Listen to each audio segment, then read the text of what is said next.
Oui, le pape Benoît XVI est en effet attendu en fin de semaine au Liban, vendredi, samedi, dimanche.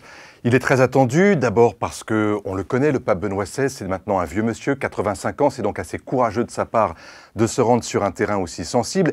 Il est très attendu en tant que chef religieux, d'une part par les maronites du Liban, qui reconnaissent son autorité, mais également par toutes les communautés chrétiennes du Proche-Orient et notamment les chrétiens de Syrie. Il est enfin attendu comme chef politique. Vous le savez, on dit toujours le pape, combien de divisions. Il se trouve que sur le plan politique, eh bien, le Vatican a su exprimer son efficacité. On l'a vu en Pologne il y a une trentaine d'années, on le voit à Cuba, on le voit en Afrique. L'Église est capable de jouer des médiations dans des circonstances extraordinaires.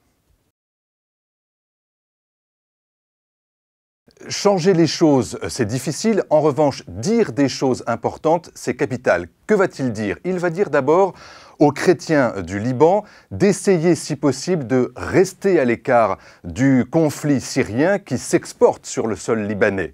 Il va dire ensuite aux chrétiens de Syrie de rester également le plus possible à l'écart de la guerre civile qui ravage ce pays. C'est très compliqué. C'est très compliqué pour les chrétiens du Liban parce que la plupart d'entre eux sont hostiles à la Syrie, hostiles au régime syrien. C'est très compliqué pour les chrétiens de Syrie parce que jusqu'à présent, ils ont été protégés de gré ou de force par le régime de Bachar al-Assad.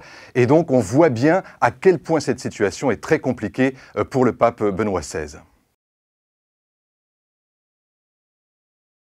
Oui, c'est un risque parce qu'on se rappelle qu'il y a 6 ans, le pape Benoît XVI, dans un discours à Ratisbonne, avait fait un lien assez maladroit, en tout cas une maladresse de langage, un lien entre l'islam et la violence. Et ça avait été très mal perçu par le monde musulman. Là, au Liban, le pape va essayer tout au contraire de prôner et de favoriser le dialogue entre l'islam et les chrétiens.